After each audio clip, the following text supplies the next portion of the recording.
नया साल यानी 1 जनवरी 2022 आपकी जेब पर थोड़ा भारी पड़ने वाला है, क्योंकि इस तारीख से कपड़े और जूते से लेकर ऑनलाइन कैब की बुकिंग भी महंगी होने जा रही है। जी हाँ, इसका कारण है सरकार टैक्स यानी जीएसटी में बढ़ोतरी करने जा रही है।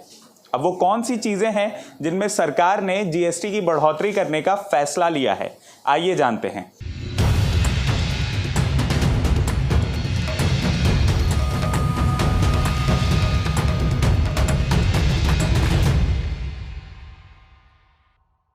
एक जनवरी से कपड़ों और फुटवेयर पर 12% जीएसटी लगने जा रहा है। पहले ये अमाउंट सिर्फ 5% था, यानी भारत सरकार ने कपड़ों और फुटवेयर पर 7% जीएसटी बढ़ाने का फैसला लिया है। बता दें कि रेडीमेड कपड़ों पर भी जीएसटी 5% से बढ़कर 12% हो जाएगी। ऐसे में नए साल में ग्राहकों को नए कपड़े और रेडीमेड गारमेंट्स खरीदने के लिए अब ज्यादा पैसे चुकाने पड़ेंगे। इसके अलावा अब ऑनलाइन तरीके से कैब या ऑटो रिक्शा की बुकिंग पर भी अब 5% जीएसटी लगने जा रहा है। यानी ओला, उबर और इसी प्रकार के दूसरे ऐप बेस्ड प्लेटफॉर्म्स के जरिए अगर आप कैब की बुकिंग करते हैं तो अब 5% जीएसटी आपको देनी होगी। हालांकि ऑफलाइन तरीके से ऑटो रिक्शा या कैब बुकिंग पर किसी भी प्रकार का टैक्स नहीं लगेगा, यानी सरकार ने ऑफलाइन तरीके से कैब या ऑटो रिक्शा की बुकिंग पर कोई भी टैक्स नहीं लगाने का फैसला लिया है। तो ऑनलाइन तरीके से ही अगर आप कैब या ऑटो रिक्शा की बुकिंग करते हैं तो उस पर अब आपको 5% टैक्स यानी जीएसटी चुकाना होगा। नए साल पर फूड डिलीवरी प्लेटफॉर्म्स जैसे जोमेटो और स्विगी के जरिए ऑर्डर करने पर भी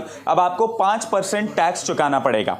हालांकि ग्राहकों पर इसका कोई सीधा प्रभाव देखने को नहीं मिलेगा, क्योंकि ये बात भारत सरकार द्वारा क्लियर की जा चुकी है कि ये जीएसटी ग्राहकों से नहीं बल्कि इन ऐप बेस्ड प्लेटफॉर्म से वसूली जाएंगी। लेकिन अक्सर हमें ऐसा देखने को मिलता है कि जब भी सरकार इन कंपनीज पर टैक्स या जीएसटी बढ़ाती है तो उसका असर हमें उनके प्रोडक्ट्स के दामों पर भी देखने को मिलता है, यानी कि उनके प्रोडक्ट्स के दाम भी बढ़ जाते हैं। ऐसे में नए साल में आपको ऑनलाइन फूड ऑर्डर करना भी महंगा पड़ सकता है। टैक्स चोरी को रोकने के लिए इसके अलावा सरकार ने कई और कदम उठाने का भी फैसला लिया है। इनमें जीएसटी रिफंड पाने के लिए आधार वेरिफिकेशन को कंपलसरी करना और जिन बिजनेसेस ने टैक्स पे नहीं किया है उनकी GSTR 1 फाइलिंग सुविधा पर रोक लगाना जैसे फैसले शामिल हैं। तो ऐसे में आपको क्या लगता है कि नए साल के मौके पर सरकार का टैक्स बढ़ाने का यह फैसला आपकी जेब पर कितना भारी पड़ सकता है? हमें कमेंट करके ज़रूर बताएं। और अगर आपको ये वीडियो पसंद आया हो तो इसे लाइक और शेयर करना ना भूलें। और हाँ, खबर बेबाक को ज़रूर सब्सक्राइब करें। आज के लिए इस वीडियो में इतना ही। बने रहें खबर बेबाक के साथ।